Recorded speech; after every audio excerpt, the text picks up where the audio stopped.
This is probably by far the best Mandalorian episode that I have seen to date. While only airing at 33 minutes and 52 seconds, so much happened. This is such an action-packed episode and probably one of the best that I have seen. It by far exceeded my expectations, and it makes me excited as to what's going to come next in The Mandalorian with these remaining 2 episodes. And be warned, spoilers ahead. That being said, let's get into my first ever video and new series, the breakdown of this week's Mandalorian episode.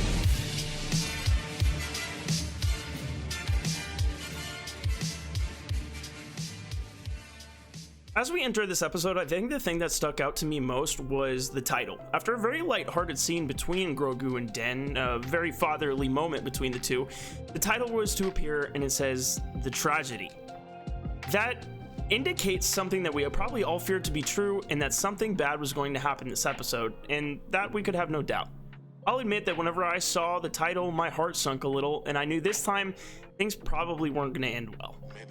Din and Grogu were on the way to the legendary planet called Tython, and for those who don't know, in Legends, this housed the first ever Jedi temple, and is actually where the Force was discovered. Tython was home to the Jedi Order, which was founded, which is very different from the Jedi Order, and they were among the first of the first Force users. This planet has such a rich history, and I'm pretty sure that I'm going to do a whole video dedicated to this planet at a later date. Go ahead and tell me what you guys think in the comments. So, Mando seems to be spending a lot of time in quote-unquote fatherly moment with the child, furthering what was touched on last episode, which is his attachment to the child that he seems to be trying to convince himself to let go.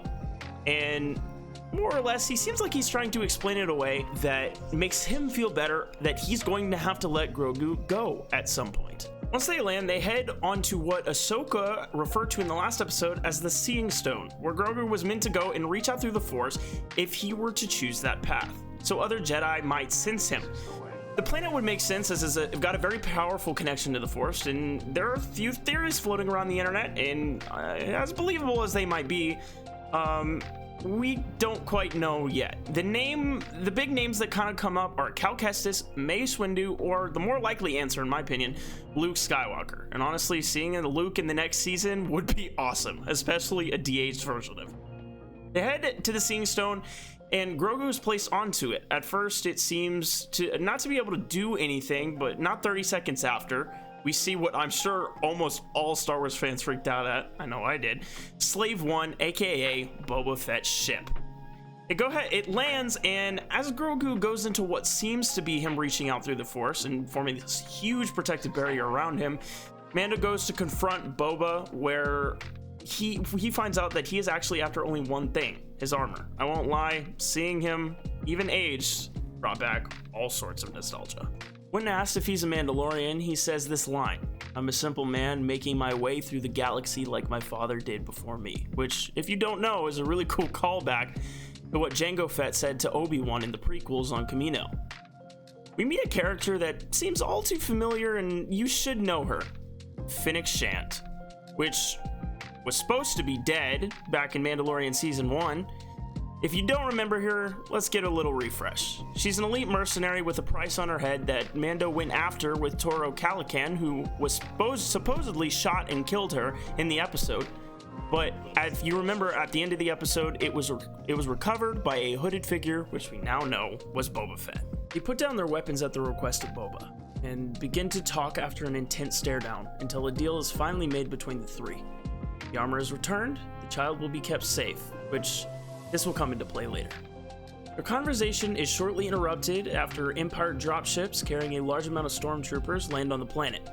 Boba and Fennec rush to attack them as Din goes to get Grogu, but to no avail. He is blasted back and rendered unconscious after he tries to pull Grogu out of the Force barrier. This next scene is honestly probably one of the best in the whole episode, and it shows Boba's true skill in combat, even at his age.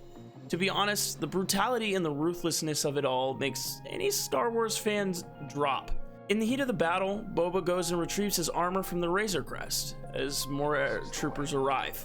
He shows up, making possibly one of the best entrances in all of recent Star Wars, and absolutely wipes the floor with the remaining troopers and literally sends them running to high heaven. Almost like never even took off the armor after all that time. Just when we thought it couldn't get any cooler, he shoots down both of the fleeing ships in the most fangirl inciting way possible and shrugs it off like it is nothing. After the intense battle, a shot comes out of seemingly nowhere and does the unthinkable. Destroys Mando's hallmark ship, the Razor Crest. I guess Mando can't stop for repairs anymore this season. We find out that the shot comes from none other than our favorite Imperial bad guy, Moff Gideon. The Dark Troopers are deployed, and in case you haven't seen Rebels, Dark Troopers are advanced battle droids with infantry exoskeletons that feature heavy plating and resemble the armor of a stormtrooper. They were outfitted with powerful weapons and jump packs for increased flexibility and tactical advantage. We haven't gotten to see these guys outside of Rebels, or even in live action for that matter, so it was a really cool addition to this episode. I'll make a video explaining more on them and going more in depth on them in the future. Anyway, they come back and they take Grogu back up to Moff Gideon's Imperial light cruiser, and before they jump away, Boba pursues them, uttering these haunting words once he lays eyes on the cruiser. They're back. The Empire is back. Which, if Boba's scared, we honestly know how bad that can be. Once the Imperials escape with Grogu, Din scours with what's left of his ship and finds two very important items to the plot. The ball, which is more than likely going to remain a semblance of his mission and the fact that he needs to rescue the child. And the Beskar spear, which we know is more than likely going to be used in his encounter with Gideon against a particularly notorious Darksaber. This is the way. Boba goes on to explain how he got his father's armor, and we learn a few new facts about Jango Fett, which was really cool in this episode. We haven't gotten to know much more than what the comics in the expanded universe had told us, but we found out a few canon things. Number one, he was a foundling, which is pretty big because this officially confirms that Jango and Boba Fett are both true Mandalorians, and that his father participated in the Mandalorian Civil Wars, which is undoubtedly he was exiled after, which probably sent him to be a bounty hunter and become who we see in the prequels. Boba goes on to say that the deal that I mentioned earlier is not yet complete. He intends to help Din bring the child back after much protest, which is an extremely exciting thought. I dig this older Boba, and I'm really excited to see what he brings whenever this final encounter happens. They return to Navarro very shortly after, where Din finds Cara has become a New Republic Marshal. Din has one request: locate Migs Mayfield. You know, our friend from the New Republic Prison Break episode in Season 1? Yeah, that guy. As the episode comes to a close, we find out that he will be springing him to help locate Gideon and the child. We cut to Gideon's ship and see Grogu throwing around a bunch of stormtroopers like they're ragdolls, and he walks up to him, you know, watching, and taunts him with the Darksaber. Before he is told that he is too young to quote-unquote play with it, which may indicate that there might be bigger plans for him, but we don't know at this point. He is sedated, and the Moff says to inform the doctor that they have their quote-unquote donor, which is theorized to be for either Snoke's or Palpatine's clones in the works. There's a lot of theories out there, but these seems to be the more likely ones. Who knows at this point? All in all, this was a phenomenal episode, and I can't wait for the rest of Season 2. These next two episodes can't come fast enough, and honestly, I don't know what's going to happen next. Let me know what you think is going to happen in the next episode, and I hope you have an amazing rest of your day. And see you in the next one.